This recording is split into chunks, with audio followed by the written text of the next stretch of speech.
These are the most iconic swim races of our generation. They're packed with intensity, action, and emotion, but most importantly, they all have a storyline.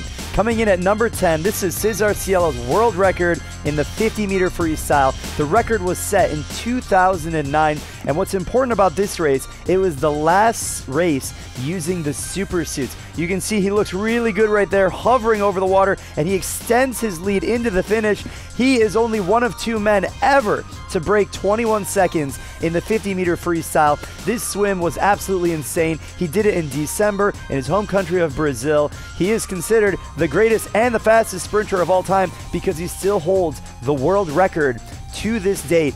15 years later. We'll see how long it lasts. Let me know what you guys think down below in the comments. He looks super pumped up. And this is Cesar Cielo, who was an 18.4 at Auburn in the 50-yard freestyle.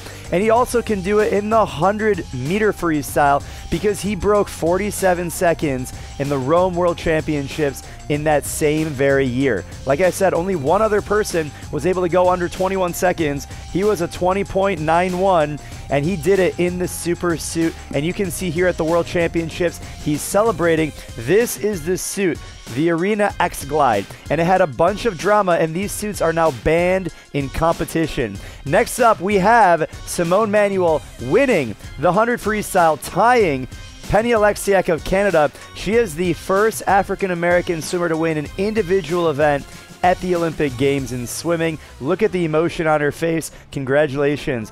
Next up in 8th place, we have the 2000 Olympics 4x1 free relay. You've got the Americans and you have the Australians. Now this is the ultimate showdown because remember in 2000, the Olympics were in Sydney, Australia. And you can see the finish right there. That's Ian Thorp, and he came in with a monster split. He was able to pass the Americans. That's Gary Hall right there, who won the 50 freestyle, tying Anthony Irvin. But you can see right there the Australians celebrating in their homeland, and the drama in the smack talk. They're playing the guitar right there. You can see these guys. They're celebrating, and that was some drama. If you Google search it, you can see what the hype was about, why they were playing guitars. But that's a whole nother story in itself. Maybe we'll make a video about that. Next up, we have Kayla Deighan in 7th. This is her first Olympics at the age of 15. She couldn't drive a car, but she still broke the world record in the 800 freestyle. It's her first gold of many more to come, and that just set up her career to be one of the greatest, if not the greatest freestyle swimmer. She didn't break the world record, my bad, but she destroyed the field. Look at that 4-second separation. Not bad for your first Olympics at the age of 15. Next up, the men's 200 freestyle at the 2004 Athens Olympics. This is the ultimate showdown because you have 3 absolute studs and a few others in the field. You have Michael Phelps. You have Ian Thorp. There he is right there, Ian Thorp. You have Peter van den Hogenbaan of the Netherlands, the Flying Dutchman as they say.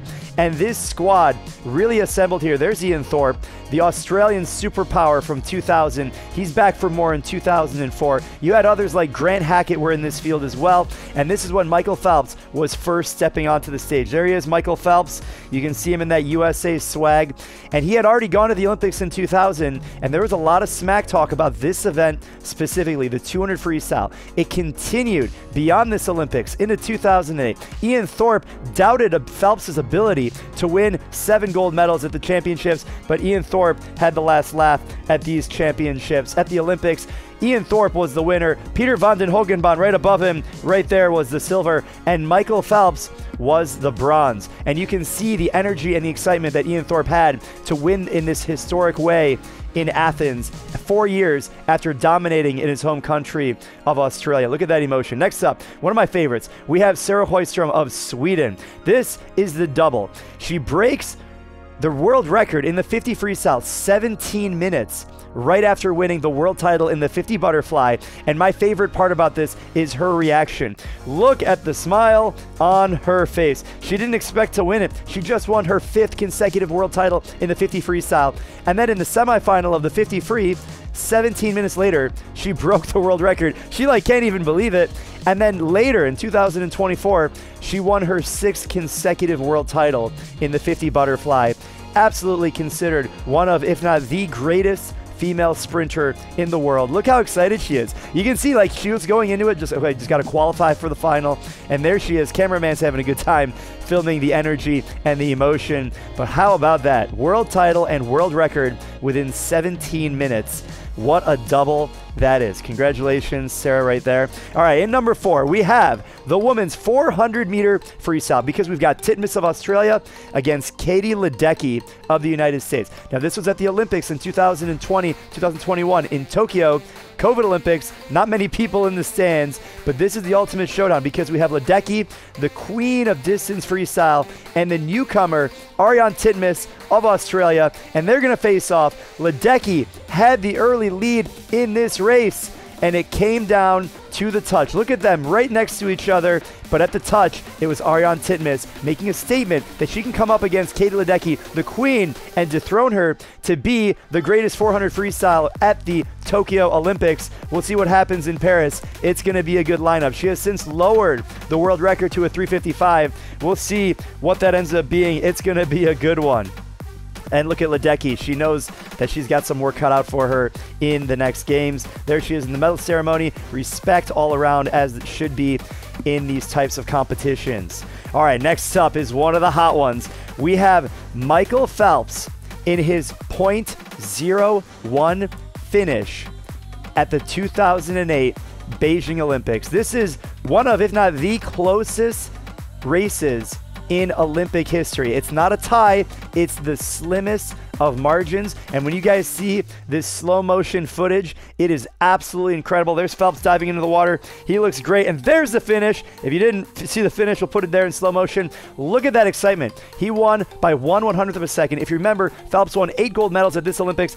And look at that finish. Oh, look at that. Here it is another time. Look at that margin. 4 millimeters of margin between the two. That is absolutely ridiculous. One of the greatest races of all time. Keeps his hopes alive of winning 8 gold medals at that single Olympics. Next up, runner-up is Katy Lei, winning this race in a monster 22 seconds. I mean, it's not even close. Look how far ahead she is. Where is everyone? I don't even see them. She destroyed the field. And this is why Katy Lei is considered one of, if not the greatest female swimmers of all time, because the margin of victory, the margin of her dominance. Look at that smile. She's happy. She is happy. It's just unbelievable to watch her completely dominate the pool, and that is why she is the distance queen. We'll see how she can hold up here at the next Olympics. And finally, the absolute banger is the 4x1 freestyle from Beijing Olympics. Jason Lezak taking down the Frenchman after all the smack talk. The French actually said, we came here to smash the Americans. And Jason Lezak with a 46.06 split at the end to keep Phelps' hopes alive for 8 gold medals. Absolutely incredible. Look at the excitement. Look at the passion. Let me know what you guys think down below in the comments. Which races did I miss? Check out this video over here for more. I'll see you over there, and happy swimming.